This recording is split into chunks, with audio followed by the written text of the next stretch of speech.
పరిశుద్ధ కావ్యం నరులకు సత్యాన్ని తెలిపే కైకవాక్యం.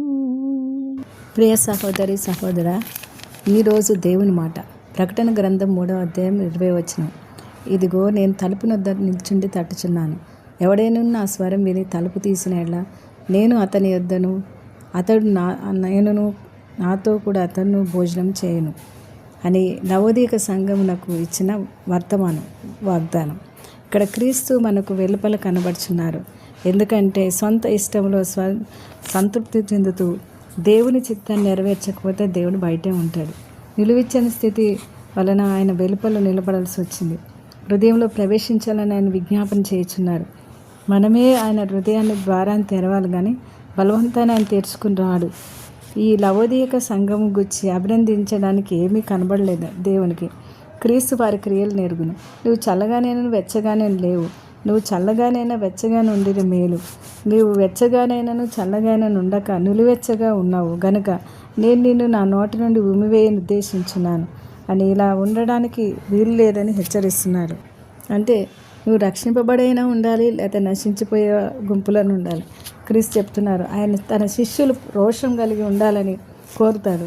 వారి జీవితంలో ప్రథమ స్థానం దేవునికే ఇవ్వాలని, సంఘానికి ఇవ్వాలని, తటస్థ స్థితిని ఆయన ఏమాత్రం సహించలేడని మనకు ఇక్కడ అర్థమవుతుంది. ఉంటే దేవునితో ఉండాలి, లేదా అపవాది సంబంధివి, అంతేగాని మధ్యలో ఉండటానికి వీలేదు. దేవుడు ఈ నిలువెచ్చనగా ఎందుకు పోల్చారంటే, ఈ లవోదికలను జలధారలు నిలువెచ్చగా ఉండేవంట.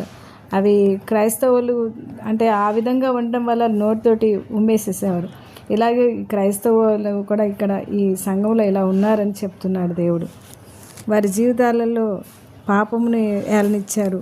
మంచి చెడులు వాళ్ళకి ఆ తేడా కూడా తెలియట్లేదు వారికి. ఆ గుడ్డితనంలో ఉన్నారని.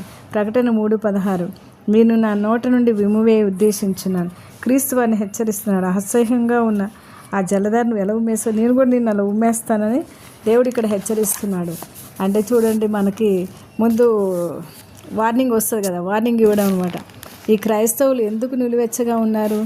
వారి ఐహిక విచారాలు, ధనమోసంలో మరితమైన అపేక్షలు లోపలికి వచ్చి వాక్యం అణచివేసే వాళ్ళకి. వారు వాక్యం వింటున్నారు కానీ దాని ప్రకారం క్రియ చేయలేకపోతున్నారు. అందుకే నిష్ఫలంగా ఉన్నారని. ప్రకటన 3:17 నువ్వు దౌర్భాగ్యుడవు, దిక్కుమాలిన వాడవు, దరిద్రుడవు, గుడ్డివాడవు, దిగంబరివై ఉన్నావని ఎరుగక నేను ధనవంతుడను, ధనవృద్ధి చేసుకున్నాను, నాకేం కొదవలేదని చెప్పుకొంచున్నావు అంటున్నారు. దరిద్రులు అంటే దిక్కుమాలిన వాళ్ళు ఎవరంటే దేవుడు లేని స్థితి ఉన్న వాళ్ళే జాలి గొలిపే స్థితిలో ఉంటారు. దరిద్రత అంటే ఆత్మీయమైన దరిద్రత. గుడ్డివారు దేవుని ఎడల, ఇతరుల ఎడల, తమ ఎడల బాధ్యత లేని వారంతా కూడా గుడ్డివారే. దిగంబరులు అంటే ఒక క్రైస్తవ లక్షణాలు లేకపోతే దిగంబరత్వమే. లవోదిక సంఘంలో దేవుని కొరకు ఉత్సాహం అనేది వారికి ఏమాత్రం లేదు, ఆతృత లేదు, చురుకుతనం లేదు.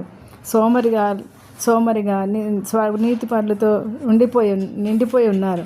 నువ్వు ధనవృద్ధి చేసుకున్నట్లు అగ్నిలో అంటే దేవుడు ఏం చెప్తున్నాడంటే, బంగారం నా దగ్గర కొనుక్కో. బంగారం కన్నా విలువైంది ఏదండి? వాక్యమే. నువ్వు తెల్లని వస్త్రాలు నా దగ్గర కొనుక్కో.